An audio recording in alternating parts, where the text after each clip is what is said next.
What's up everybody, Alex Comstock here with WhitetailDNA, and on this video we're going to do our last trophy room tour. We're going to be doing my trophy room, aka my office. So if you go back and check the link above, we've done trophy room tours for the whole team, and now in this last one I'm going to show you around my office / show you all my deer and kind of give you a little overview of them all. So let's go in and check out my bucks and some turkeys and some sheds.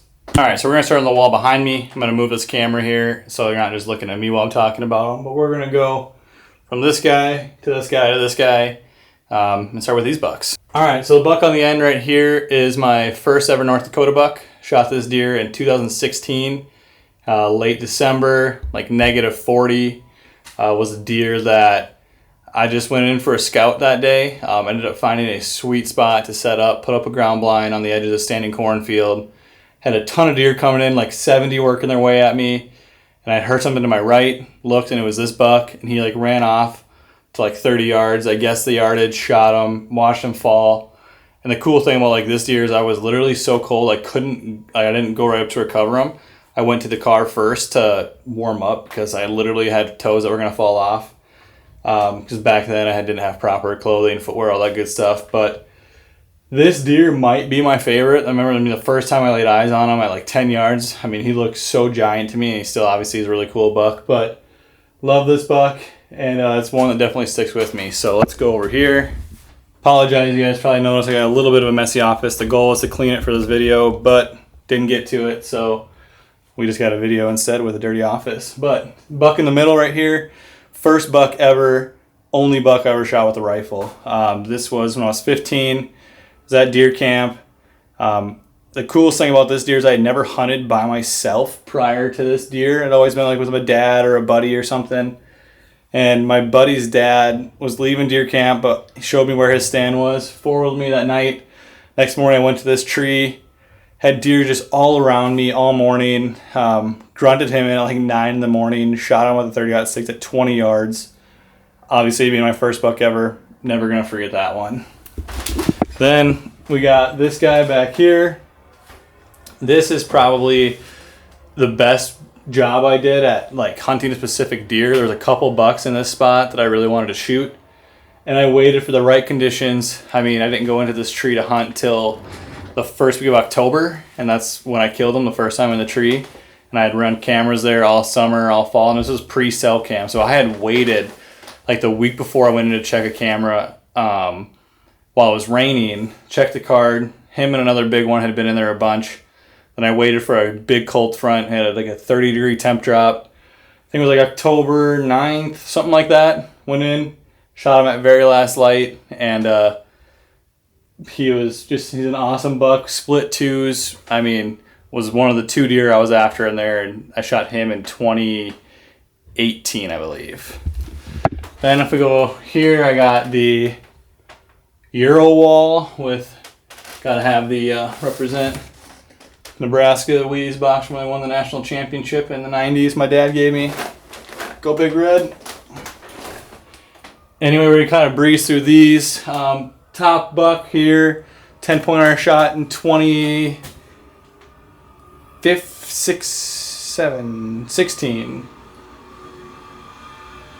or 17. This was in Minnesota, but over when I was living in North Dakota. An area I only hunted 1 year, but cool buck out there. This guy up here, this 10-pointer is the one that I shot this past fall. So this was a Euro that I did with him. That was an awesome hunt, just given the fact that me and Luke tagged out on the same day. Luke shot his buck, and I shot mine like an hour later. We were in different spots, but still cool nonetheless. Really like that deer, and I'm glad I shot him. This deadhead right here, I actually found in North Dakota the day after my buddy Tyler shot a 180. That would have been 2015. So he kills a 180. The next day we spend cutting it up. The next day we go out. I find that, and we just fell in love with North Dakota right then and there. Alright, had to close up the window in the office because we got construction out there and it's loud. But let's move on. This buck right here, a velvet buck that I killed in 2020 in North Dakota. This was cool. I think this is the first time I shared a tree with my cousin Caleb. and killing a deer. So he was behind the camera, filmed that. We had an epic morning of hunting. It was a morning hunt in the early season. Ton of deer out in this bean field. We snuck in from the backside, and he worked his way into like 20, 30 yards right away in the morning. Killed him. It was like a mile drag out, but this buck, a lot of really fun memories of out in North Dakota.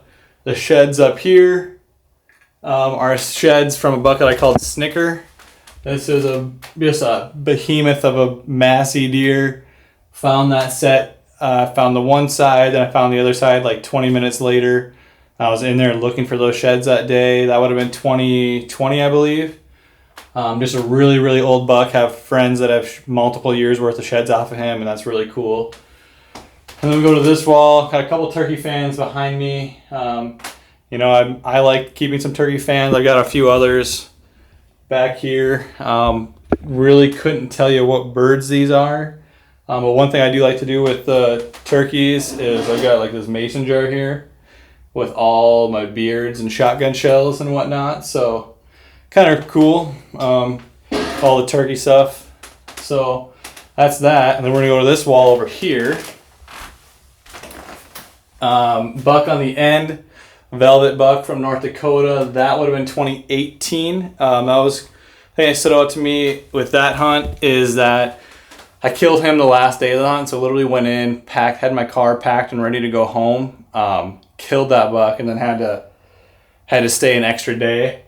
But that was a really cool deer. He came through a bean field, shot him at like 20 yards, and just awesome, pretty cool. This buck is really special to me. So this buck, let's get it look like here. It's kind of hard to do with no one helping film, but this is a big 12-pointer I shot in 2013. Cool. Best part about this story is I shot this deer on December 29th. And the crazy thing is I got a trail camera photo of him on November 1st.